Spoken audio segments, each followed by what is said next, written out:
Found an FPBF file on your Mac and wondering what it does. This is a burn folder used for assembling content for optical disk burning. I'm Evan Brooks, Certified Support Engineer, and I'll explain how these macOS X burn folder files work.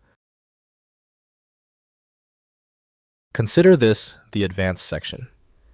For those with critical FPBF data, I have an expert-level solution waiting. First, the simple methods.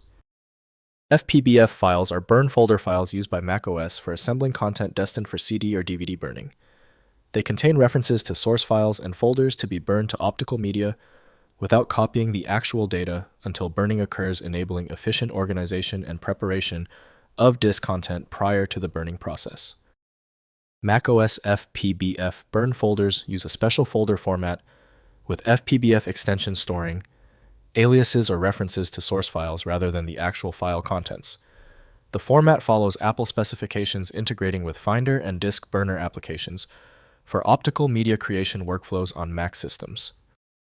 The preferred application for managing the FPBF file is Apple OS X from Apple Inc. The file must be mounted or accessed using specialized file system emulation software.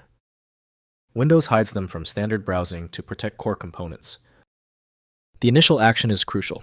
Right-click your FPBF file and select Open With. Use Apple OS X if it's installed. It's the best candidate. If not, cycle through the remaining options until one works. If the FPBF file won't open, don't panic. The file is failing for a technical reason, not a silly one.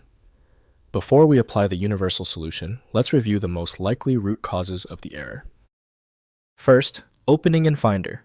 Double-click the FPBF burn folder in Finder to view its contents. Finder displays the folder as a special burn folder with a burn button, enabling immediate disk creation. Add or remove files by dragging items into the folder window for inclusion in the next burn operation. Next, burning to disk. Insert blank CD or DVD media into your Mac's optical drive.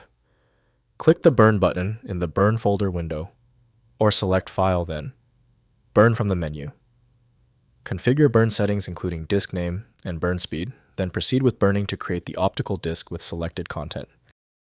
Finally, modern alternatives. Modern Macs without optical drives cannot burn disks requiring external USB superdrive or third-party burning software with USB drives. Convert FPBF folder contents to ISO disk images using disk utility for use with virtual drives or future burning when optical hardware is available. If compatibility checks failed, it is likely because the file extension name is shared by different developers for unrelated formats, causing your PC to use the wrong reading language. To help resolve this, you might consider a tool with autonomous file reading capability that is designed to look past the extension name and inspect the internal data structure directly. The complexity of this file is clear now when the other solutions have failed. Your best chance for recovery lies with a superior program like FileMagick. Access it at filemagick.com. Let me know in the comments if that file is open. Subscribing ensures you never miss another one-click solution.